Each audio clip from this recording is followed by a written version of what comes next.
Hi, it's Tom here from Running Physio. Today I want to talk to you about a treatment option that gets discussed and I get asked about quite a lot, which is Shockwave for Achilles tendinopathy. Now, if you want to learn more about Achilles tendinopathy, we do have a great free video series available for you. I've put a link there in the title to access that. We've also got videos on iliotibial band syndrome, lateral hip pain, lots of other options for you to check out. Now, with tendinopathy, we know, unfortunately, not all tendon pain settles as we'd expect it to. It can be slow to recover. Even sometimes when people do everything right, it seems to be something that takes time to get better. And because I've done research in tendinopathy, particularly proximal hamstring, I see a lot of patients with persistent tendon pain. And because they've tried hard for a long time, they want to think about what are the other options available to them. And one of the ones that comes up again and again is Shockwave. So I thought it would be good to talk to you about this and look at some new research with some quite impressive results for Shockwave and talk about when it might be appropriate for our patients and how perhaps we might integrate it within everything else. Now, I've mentioned in the title that there's been some new research with quite impressive results for Shockwave for Achilles tendinopathy. So I think that's a good place to start. Now, this research is from Abdelkader et al. It was published in 2021 and is a double-blind randomized controlled trial assessing Shockwave for Achilles tendinopathy for non-insertional, so mid-portion Achilles pain, which is probably the most common for us to see in clinic. Now, they recruited people who had persistent tendon pain and they had tried conservative treatments already without success. And I think that's quite useful because that's quite often a group of people that I would see. And they've randomized them then into two groups. Now, both groups received a rehab program, which was eccentric loading combined with stretches for the calf and the hamstring. But the study group, in addition to this loading program, also received Shockwave. I believe they had it once a week for 4 weeks, so 4 sessions altogether. And the control group just did the exercises. Now, it's a relatively short intervention, just a 4-week intervention, which is quite short, really, especially for a loading program, which usually use about 12 weeks in most studies.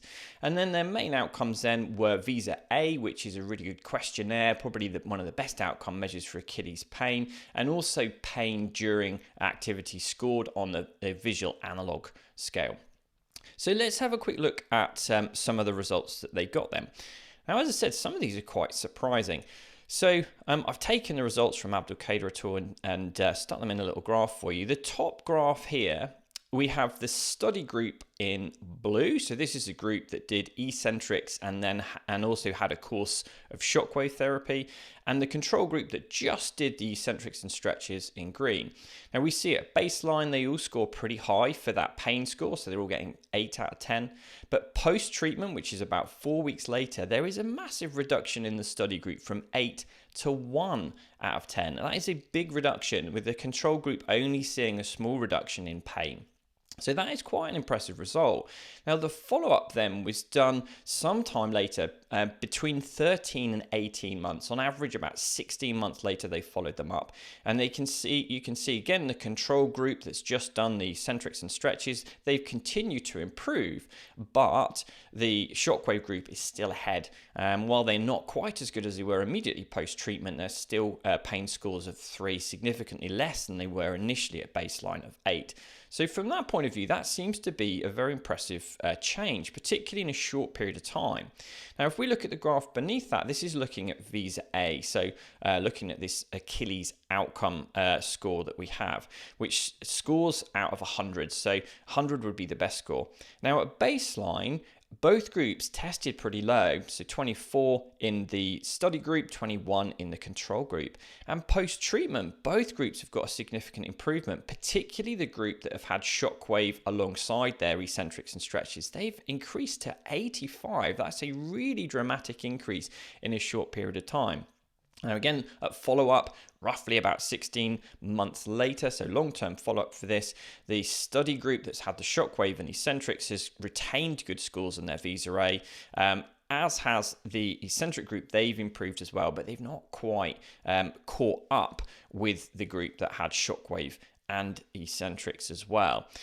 So this study then has concluded, similar to some previous research, that we're going to get the best results with Shockwave if we combine it with some kind of rehab option. In this case, with eccentrics and with stretches as well. And it seems to get results quite quickly in this study, and then those results are pretty well maintained up to 16 months later, which is a pretty impressive result. Now, as with any research, we need to be aware of some of the limitations potentially with these studies, and I'd like to see this replicated in other work, because when we look at some other research, their results aren't quite as impressive as this. I'd also be interested to see what happens with return to sport. It's not really discussed here. So are these people getting back to their full function? That is something that Visa looks at, but of course we know for a lot of people, once you take away their aggravating factors, symptoms do settle. So often it's a big question, has this person got back to the level they want to? Would be interested to see what the objective markers in terms of things like strength, the plyometric function are as well, because I would wonder if a short 4-week loading program would really address calf strength deficits, which we know do exist with Achilles pain, and whether they address the plyometrics deficits and actually get people back to the running and other sports, of course, that they may want to do. So I think this is encouraging research. It's interesting. It builds on other research which does suggest we're going to get the best results if we combine Shockwave with other forms of treatment. So the question is then, what can we take home from this and the available research that there is on Shockwave for tendinopathy?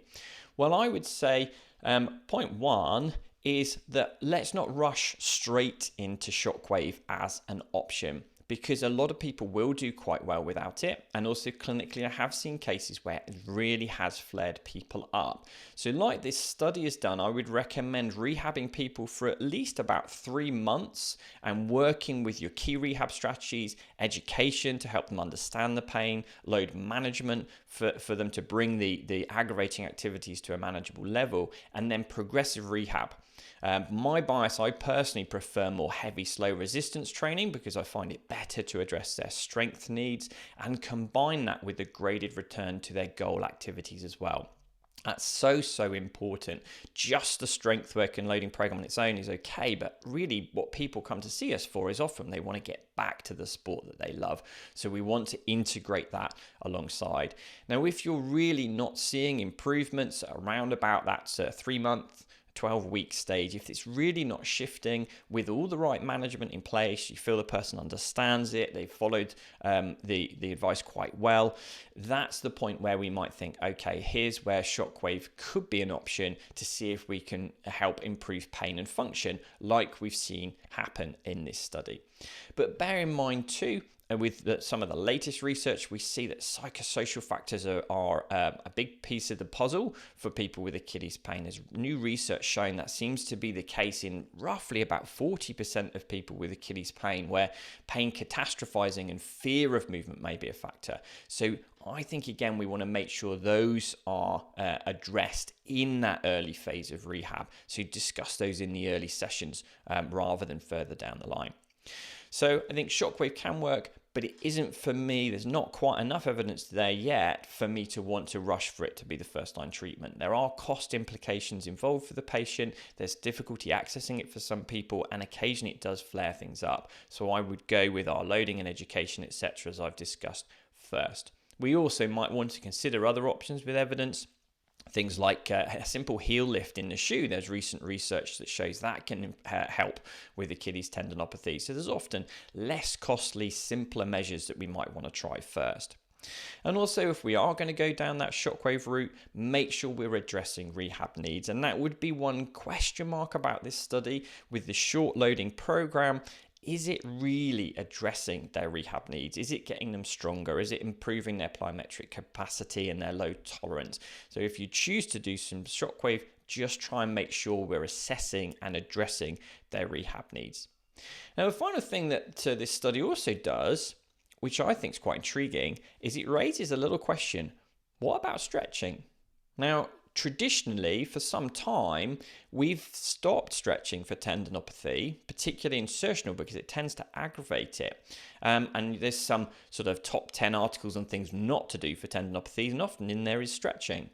Now, interestingly enough, this study seems to get very good results and included stretching for the calf and the hamstrings as part of that 4-week program. So I'm going to put that out to you listening into this. What do you think? Have we dismissed stretching for tendinopathy?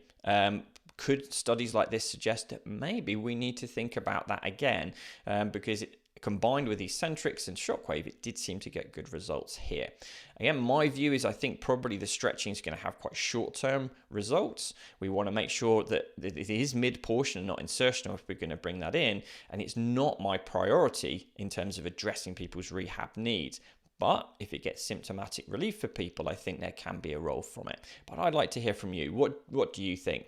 I mean, sometimes we throw these treatments out a little bit prematurely. Perhaps that's the case. So let us know in the replies and comments whether you think that we should include stretching and what you think about Shockwave. Do you think it's really helpful?